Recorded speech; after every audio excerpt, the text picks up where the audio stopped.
Tori? Yes, Oh, you're ready. I mean, I okay. could say that, I'll just say a few words. So when I met Peter, and then when I moved here, he was the only person that I knew in this area. And he was so kind. And, you know, he had these meditations, and for a while there, you were doing those meditations. And anyway, he's always been a good friend. And I appreciate that very, very much. Thank you. And I'm so delighted when he moved here to Lake Shastina. And so it's just so marvelous to have him in our community. Raising the Thank light. you. Well, I'm here at Shastina by your grace. So.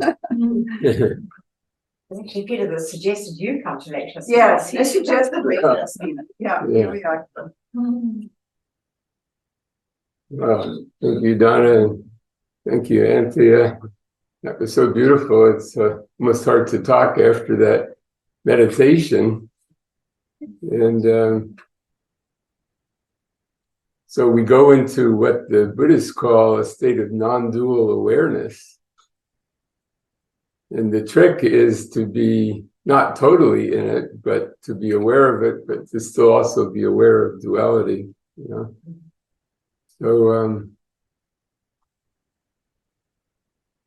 Donna asked me to talk about Violet Tara this morning, if I recollect. Correct. And Violet, the concept of Tara comes from the Buddhist teachings, and that they have 21 Taras. Well, now there's 22, thanks to Violet Tara. But you have to understand what the Buddhists call a yidam, which would be, it's a tantric practice. Now, Tantra has a bad name in the West because they only talk about one aspect of it, but the word Tantra means unbroken awareness. It means like a web where everything is interconnected. So knowing that in the consciousness of the oneness of the presence, we're all part of the great fabric of existence, you know. And it really relates to quantum physics also, in the sense that there is no separation, that what you do to a carbon atom on Earth is affecting a carbon atom, you know, 100 light years away. And you can't really understand that with the human consciousness. You just have to know that in that state of oneness, we are all connected. And as Einstein said, I paraphrase him really, there's no such thing as a solid object, really. Everything is vibration and energy and consciousness. And that's how some of these beings walk through walls, or they can be in two places at once, because they're in that consciousness of the oneness. So if you're in that consciousness, you can evoke whatever quality you want. And these yidams, or deities that they have in India, many of them they're not people that were ever born on Earth and grew up and then ascended. They are aspects of consciousness. So there may be various human beings who have embodied those qualities. Like they will say a certain woman is the embodiment of white Tara. Or I'm sure many of you have met or even identify with Mother Mary, especially the women that you grow up. She's an example of the Divine Mother quality. And the more that you think about her, the more you draw her into your life, you know, and the more you become her. And then you have a lot of people feel so close to Mary that they start channeling messages. Well, they may not actually be from the Mother Mary, but they're from that Mother Mary consciousness. And depending on the purity of the individual, you can get a very inspiring message. And I know I've experienced various women who have felt like really embodiments of that pure divine love. And it's the same with the Taras, which is more an Indian concept, that they embody various aspects of the Divine Mother. And some of them are wrathful, like sometimes the mother needs to shout at the child, get out of the street, that there's not time to be polite and say, dear one, would you please come here? You say, get out of the street, you know. So that's also love, you know, it's the love for the child, wanting to protect the child. So if there's any particular quality you want, you can think of that in the form of a goddess or a god. And many people have a hard time visualizing the I am presence, you know, imagining that it's there. But you could maybe more easily visualize a particular being like Saint Germain or Jesus or Mother Mary, because we grow up seeing pictures of those beings. So they're already there in our consciousness. So Violet Tara came about in a very unusual way. Saint Germain appeared to me while I was at a friend's house. I think if he'd come to me in meditation, I would have thought, what on earth am I thinking about? That's a strange idea. But the fact that he came while I was talking to a friend who just told me he was going out to play golf that afternoon, and he was seeing me to the door, and suddenly behind him, over his right shoulder, I saw Saint Germain. Now, not in a physical body, in the etheric body, but it was very clear. There's that shimmering violet light, and he had a big smile on his face. He seems to have a great sense of humor, where he enjoys doing things that he knows is going to like freak us out a little bit, you know.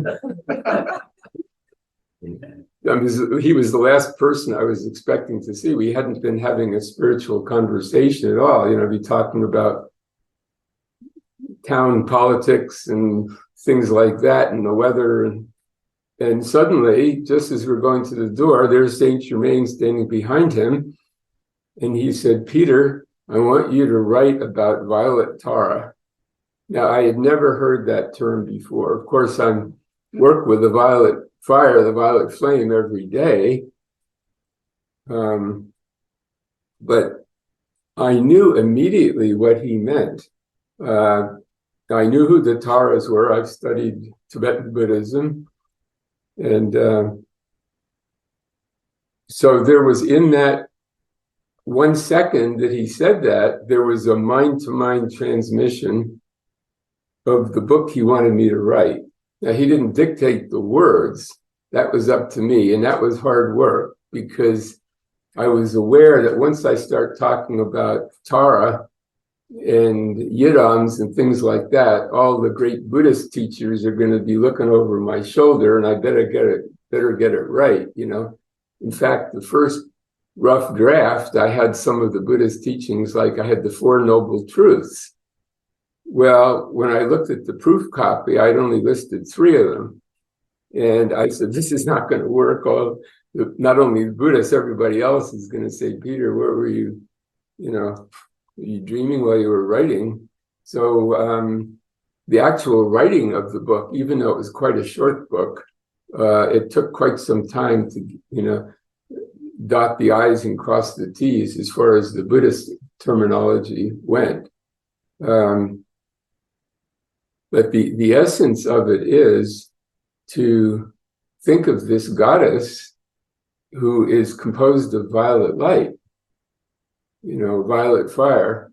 And if it helps, Saint Germain said, think of her as his twin ray.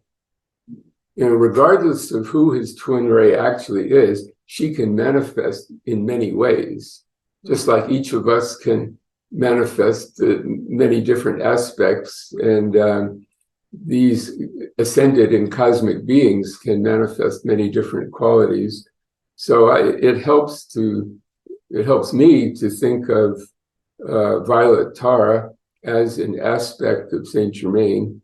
But what he's trying to get people to do is to realize you have the power to invoke violet fire, that Violet Tara is an aspect of yourself. You don't need to call on Saint Germain all the time when you want to call in violet fire. I mean, I used to feel a little bad, like he is so busy that if I want to send violet fire, through the town of Mount Shasta or through a restaurant where I'm sitting, he's busy doing work with world leaders and trying to, stop war and all these things, that I'm going to call him into my life to take care of some little situation, So I think that's the beauty of the I am teachings. I am the presence of Saint Germain. I am the presence of Violet Tara. I am a living Christ, and to realize that when you say I am, you invoke whatever quality follows that. And this Ramdas, this spiritual teacher who I knew in the Himalayas, we used to hang out with his guru, Nimkro Vaga.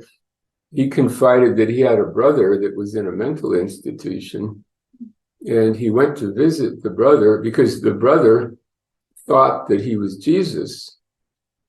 And so they committed him.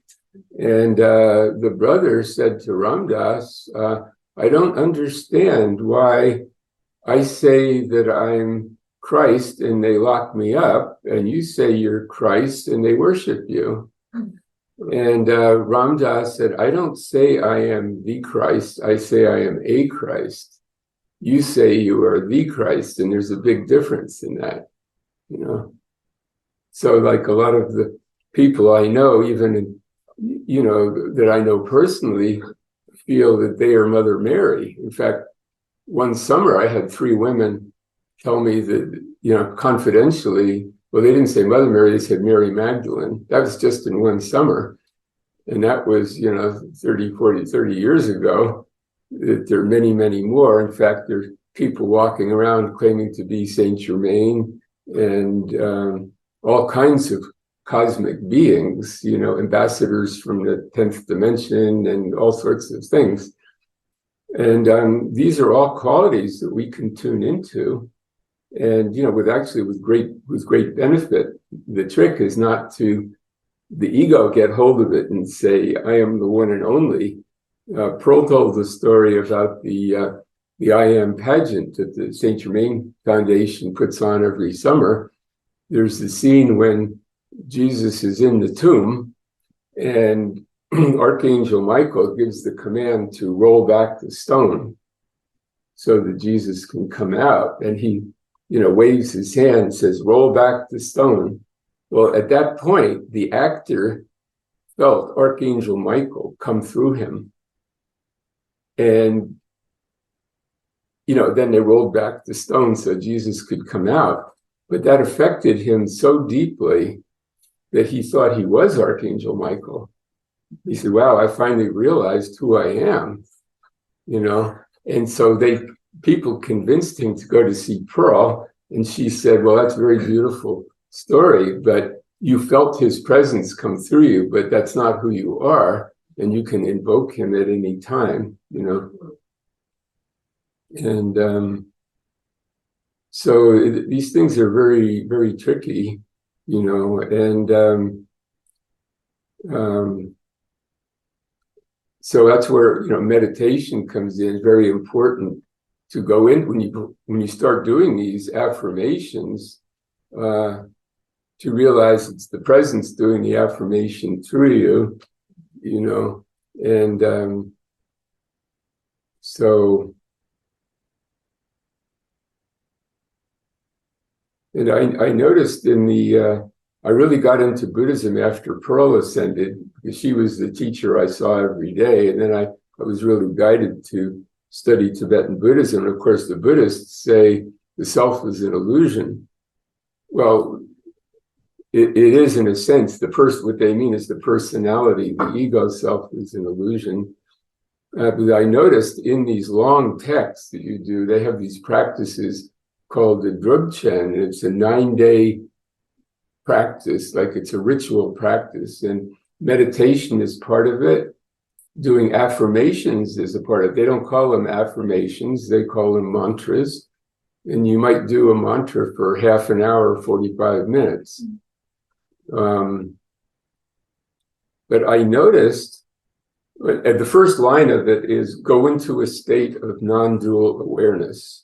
So you're not doing it with your normal human consciousness. Now, to enter a state of non-dual, this is written by lamas for lamas. They've already done a 3-year meditation retreat. People ask me how to meditate, and I give them the basic, observe your breath and observe your mind and things like that. And they say, how long do I need to do this? And I said, well, a good beginning would be 3 years. And they go, 3 years? I'll do it for 3 minutes, But that's the West. We want everything instantaneously, like push a button and it happens, So,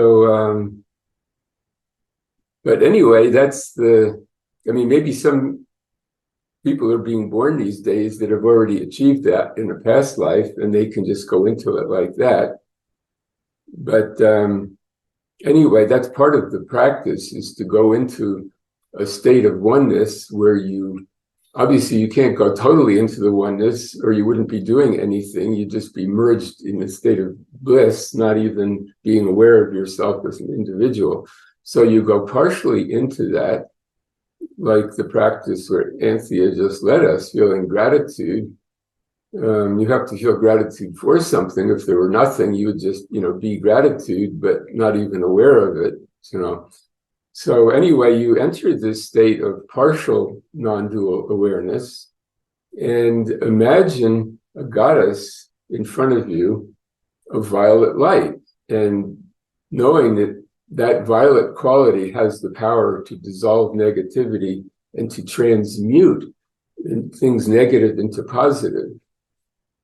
It's not the quality of destruction, it's transmutation and elevation, elevating things. And one of the doors to that is forgiveness, to let go of the feeling that someone has harmed you or that there are people in the world against you and things, to forgive those people.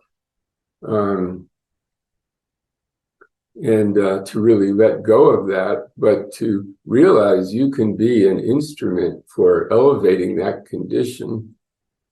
And this is really the door to freedom. Pearl told me at one time, Saint Germain considered using the name freedom as his name instead of Saint Germain, because that's kind of what the violet ray represents. It's the boundary between the human condition and the unlimited ascended master consciousness. And you enter into that through forgiving your parents, whatever they did, your grandparents, your friends, your partner, whatever it is that you feel has been done to you, forgiving them, and also asking for forgiveness for yourself, So that quality of forgiveness is really the open door to freedom. And after I had written this book, I Am Violet Tara, there was still a part of me kind of doubting it a bit, even after I'd written the book on it. So I decided to do some experiments with it. And this was at the beginning of COVID, and Trump was in the White House then. And this is not a political statement at all. I call on violet fire for whoever's in the White House and who's ever in all the governments around the world. It's not a political statement, but it's a way to be of service to help transmute negativity. So I did this visualization. I closed my eyes and I imagined above my head that I Am Presence became Violet Tara, this goddess of violet light, all shimmering and sending out beautiful waves of violet light. And then I went above the White House, and that happens just like that, that I am above the White House, and I'm sending a tube of violet fire down around Donald Trump. And I am sending it down so powerfully that he sees it. And I did that for maybe a minute or two. And then I let it go. And later in the day, the president had a press conference, and they asked him, what he was doing about the pandemic. And he said, I think we should investigate violet light as a means of curing COVID. And the press went absolutely nuts. They said, the president is out of his mind. What's he talking about, violet light and all that stuff? But they didn't report everything he said. What he said after violet light was, this should be studied by scientists and investigated and tested by the medical profession. That the press, it was only much later that I found out the whole recording of what he said, but they wanted to make it seem like he was out of his mind, But that was a great blessing to me, that it showed me that my visualization, that he was actually receiving that, So that gave me the courage to go ahead and share it with other people, and also to use it every day. I go into that violet Tara consciousness and go wherever in the world help is needed, and send that violet light down, And I could do it without violet Tara, just I am the present sending violet fire down. But visualizing violet Tara gives you a focus. It's easier when you have an image of something, and also the words, doing an I am affirmation, that also creates the focus, So, and then you can also, another aspect that they have in Buddhism, they talk about mantra and mudra and visualization. Mudra is a hand gesture. So, while you're visualizing yourself as violet Tara, I am sending violet fire down, or I am blazing the violet flame up in and through that condition. You probably don't want to do that standing in the middle of downtown, but you can do it at home, when nobody's watching. I understand some of the IM students used to go through downtown San Francisco. There's a part called the Tenderloin. It was a pretty rough area where the bars are and stuff like that. And these, they say the little old ladies would stand outside a bar going like with the sword of blue flame, going like this, and people would wonder what they were doing. But they were calling for Archangel Michael and the sword of blue flame to go through. But so probably better to do that when people aren't watching somewhere. But the practice is really quite simple. Again, you go within and feel your own oneness, and then you can visualize either violet Tara above you or in front of you. And I love you, violet Tara. I ask you to merge with me. And I am now violet Tara. And I am going forth wherever needed. I am going forth to the Congress of the United States, blazing the violet consuming flame up in and through the Congress, through every member of Congress, dissolving and consuming all imperfection, all human negativity, and raising all Congress people into the consciousness of their I am presence forever, bringing about the divine plan for America. So be it, and it is done. I thank you. I am grateful to Violet Tara. Wow. To see that violet light fully self-sustained, like an amethyst enfolding the Congress, and that violet light is continuing to blaze through there.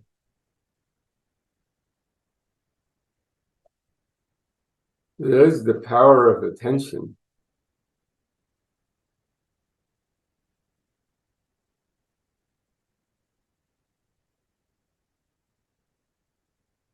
Then when you come back from that, you thank Violet Tara and you allow her to separate from you.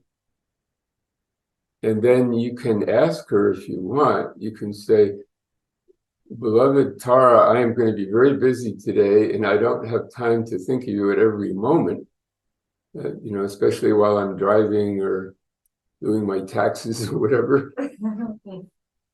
Please stay above my head and blaze the violet fire forth wherever I am, whatever situation requires it. I am requesting you to continue your service to humanity, even if I'm not thinking about you. And then you thank her and let her go and let her do her work, And you can do this with any of your invocations of the Ascended Masters. Even if I forget to call on you throughout the day, please be there above me, protecting me and blessing everyone I encounter.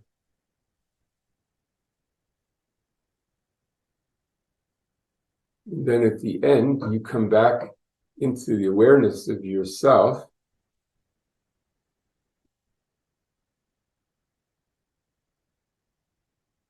And realize you are in a world of form and substance, and you have to play that role in the movie that we call three-dimensional life on Earth,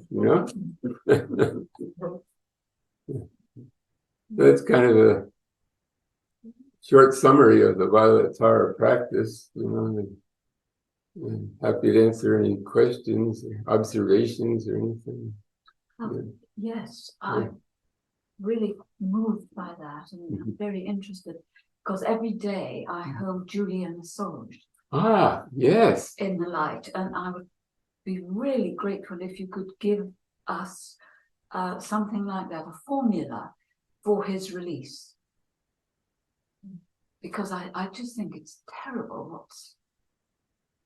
Yeah, the question was about how to help Julian Assange, who basically was a journalist who received information the same way that the newspapers receive it. They have private sources, and he published it, and he exposed some rather shocking things going on in the government. And they had him arrested, and he's been imprisoned for About 20 years. 20 years now. And this prison in London, Belmarsh, is particularly severe, and he's being held in isolation. Sure. I mean, it's terrible what's happening to him. So what we can do is, again,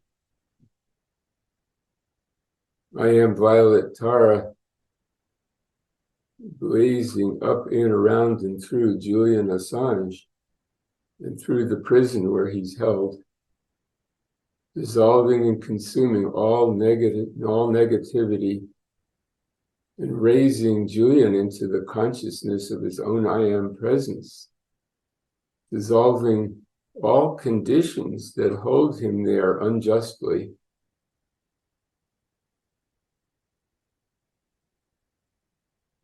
I am divine freedom, come forth for Julian Assange. I am divine freedom, come forth for Julian Assange. I am divine freedom, come forth for Julian Assange.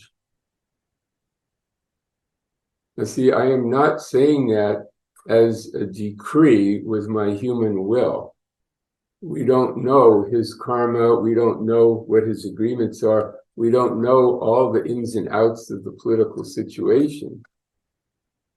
But I'm saying I am divine. Now, divine freedom is not human freedom. Human freedom is, open that door now and let him out. Divine freedom is he may have agreed to go through this for some service that he's doing. I mean, it could not be totally against divine will, or he would not be there. So there is some great lesson come forth through this, but it definitely helps for us to call for the fire of forgiveness and Another thing, I am the open door, which no man can shut. I am opening the door to freedom for Julian Assange. May he be freed in perfect divine order. I mean, perhaps he'll achieve the ascension there. What if they go to bring him his lunch one day and he just turns into a being of rainbow light and goes poof? That'll show them, Then he can appear as an ascended master. But I agree with you. I feel such compassion for him that many days I do that work for him. And I also have asked Saint Germain a number of times, please help Julian Assange bring about the divine plan for him. So then I let it go.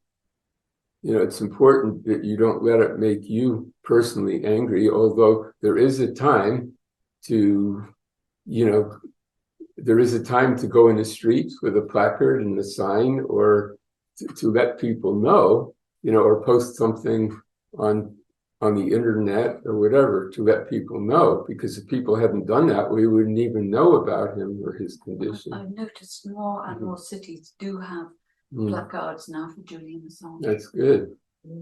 It's been a great awakening. I mean, he's been a catalyst for great awakening. Yeah. What's actually been happening, yeah. Yeah, it's almost like, I mean, if you believe what's in the Bible, that Jesus knew he was going to be crucified, that he was in the Garden of Gethsemane and he said, please may this cup pass from me, but if it's your will, I will accept it, and that he knew that, and he did it for the benefit of others. So it's possible Julian Assange, as a Christ being, has agreed to do the same in some way, I agree, but there's still something I feel we can do on the material level. Sure. And this is very helpful, what you suggested. Yeah. I also found it very interesting too about, like you said, what Trump said, because all science people know that ultraviolet light destroys viruses and germs and all that stuff. In fact, we call it a germicidal lamp, and it's a virus. And so it's just funny that they would not get any of that, of course. Yeah, I have an ultraviolet machine in my house. You can buy them, for under $100.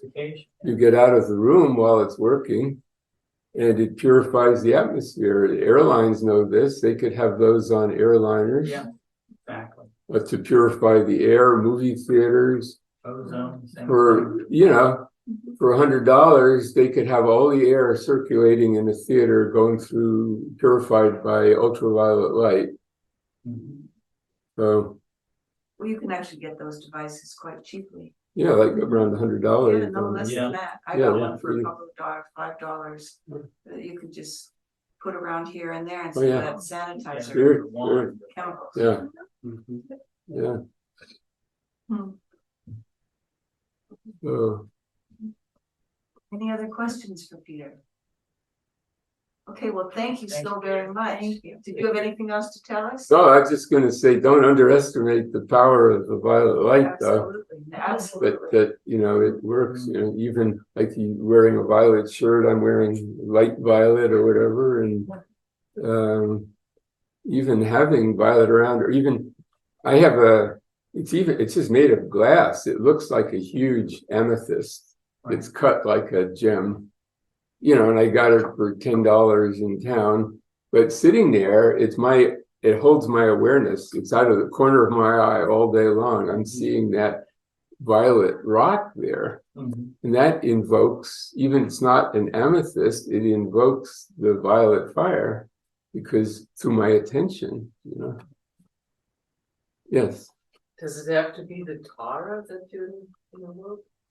Tara, well, you can call her anything you want, And if you have another name for her, but the point is that it's violet, a goddess of violet light, Oh, I see. or it could be a god of violet light. It's just a name to call her. By the way, one day I attended a bhajan group, a Sai Baba bhajan group, and I was wondering how Sai Baba viewed all of this kind of ascended master stuff, and what he thought of the violet flame. And out of the picture of Sai Baba, I saw this rush of violet light come out into the room. And he said, I use the violet fire too.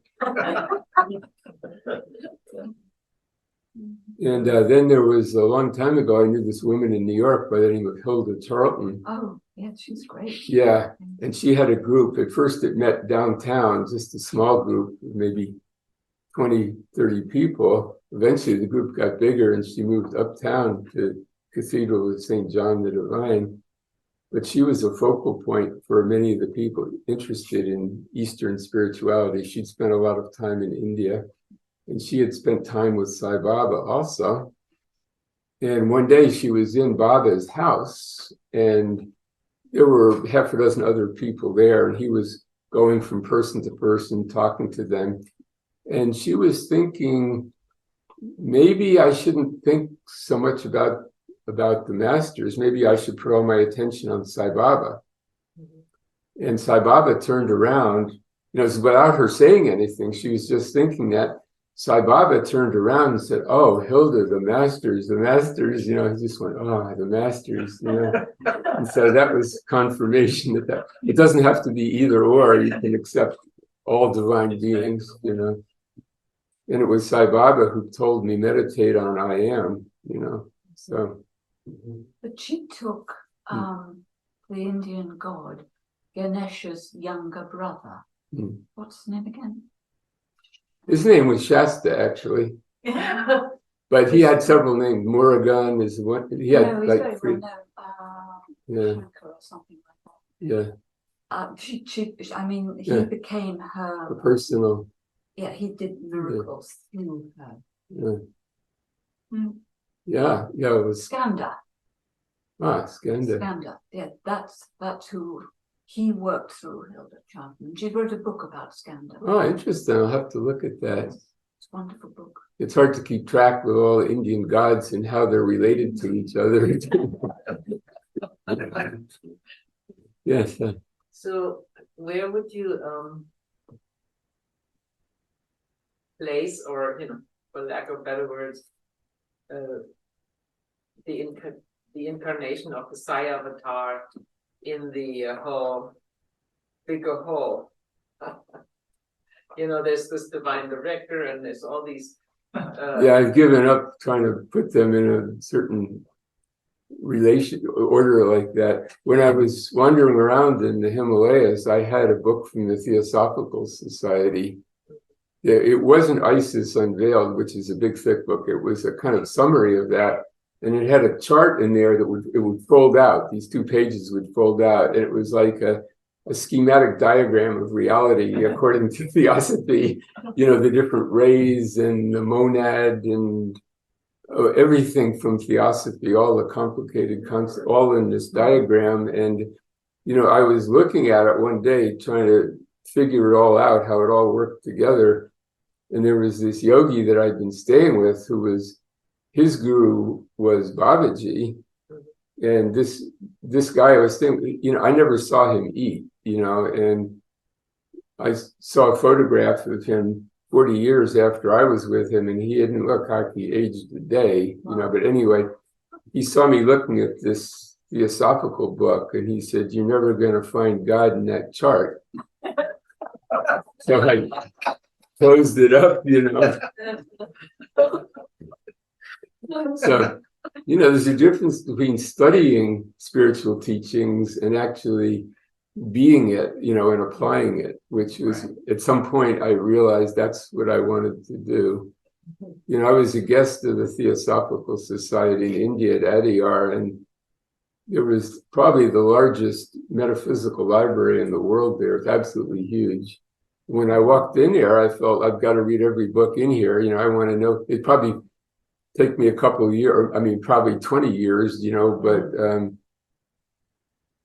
then at some point, actually, that's where I first saw Unveiled Mysteries, but I wasn't ready for it yet because being in India, I was in a kind of renunciation thing, and they started talking about jewels, you know, and gold and all that stuff. And I said, this is too materialistic for me. Of course, if I'd kept reading, I would have got to the good stuff, you know. But it wasn't till later when I came back to the States, I was staying in a friend's house in Santa Fe, and he mentioned Unveiled Mysteries, and I got it out of the library.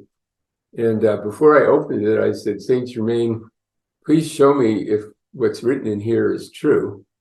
And I opened that book, and suddenly the room filled with violet light. And it was probably the most intense violet fire I have ever seen. It was just like a spotlight came on, and the whole room was violet.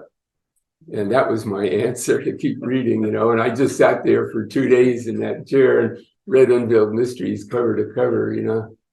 So then when I got to Mount Shasta, and Pearl said, have you read Unveiled Mysteries? And I said, oh no, not again. That book keeps haunting me, you know. And of course now it's sitting on my desk, you know. I look at it every day. Any other? Sorry, I didn't really answer your question, but I just send love to all of them, you know. And I go for a walk in the park here, Hoy Park. At one end of the park, there's 7 trees. And I think of them as the ascended masters of the 7 rays. And if I got something to say to one, I'll go to that tree and I'll just stand there having a conversation. You know, people wonder, what's that guy doing? I mean, I try not to talk out loud. I talk mentally, you know, to the tree. And then there's a big one at the end, and I call that one the Maha Chohan. And then there's Sanat Kumara, is that tree over there. And it's just a way to kind of bring it into my 3D world, you know what I mean? Right. But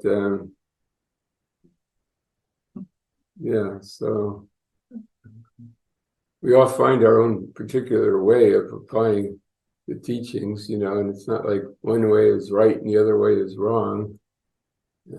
Important thing is the sincerity, you know. Even saying God bless you or God bless that person, that's doing great good if it comes from your heart. You know?